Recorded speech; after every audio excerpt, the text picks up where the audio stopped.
Hello everyone, this is Kelwing from Gank Mid. This is the very first installment of a series of videos that we are going to be doing to teach you little tips and tricks about LoL.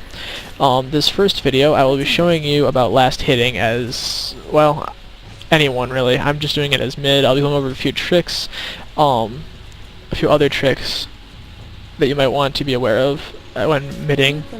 But a lot of this stuff will apply to other lanes too. So right now, as you can see, I am last hitting minions. What this means is I am getting the last hit, and only the last hit. What this does for you is it allows you to get your kills and get your gold without actually pushing the lane and making yourself susceptible to ganks and other things like the person that you're laning against going after you. Because right now, since that Anivia is hitting minions instead of last hitting them, she's pushing my lane up and allowing me, if I wanted to go after her. She's not close to her tower, so she has a little bit to go before she can get to safety. Want to see a hat trick? Now, as you can see, I'm playing Caitlyn, so as such, I'm going to be abusing my passive a little bit for getting these last hits. Oh, except I completely screwed that one up. Alright, so one thing you also want to try to avoid is hitting minions with your abilities. So if I were to go for this Anivia and hitting these minions, now what this is doing that did to me there was it did additional damage to the minions that I might not really want, because that's going to cause me to push faster. Oh, I messed that one up. Miss?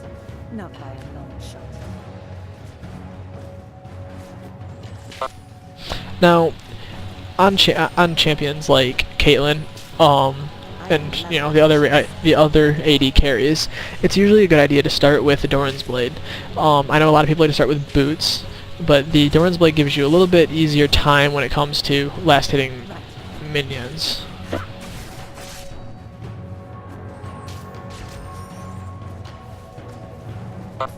Now, as you can see, his minions are building up again. This will allow me to stay back near my turret and be in a very safe place where I can't get ganked easily and he can't easily just chase me down and kill me. Hot on the trail. Take those two with my abilities since he's pushing so hard. Now I'm going to try to take this from the tower like that. See a hat trick?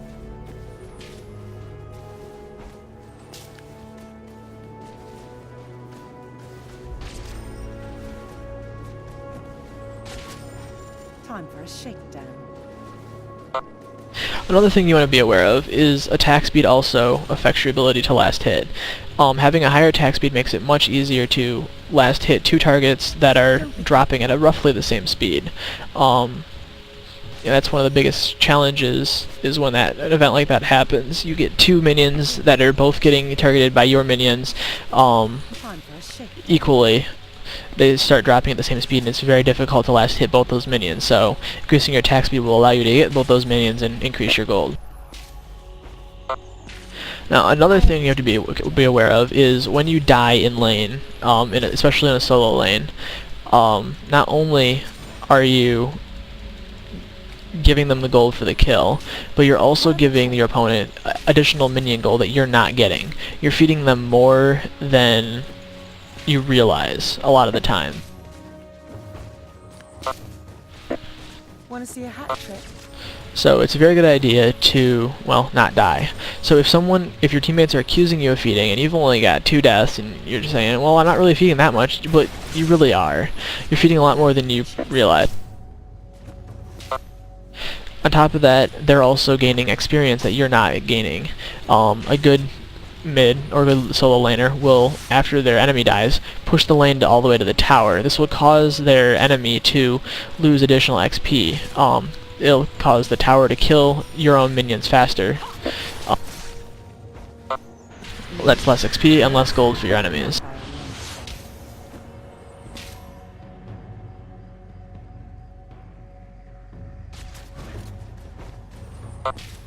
The only exception to this is if their jungler were to start pushing or start defending the lane.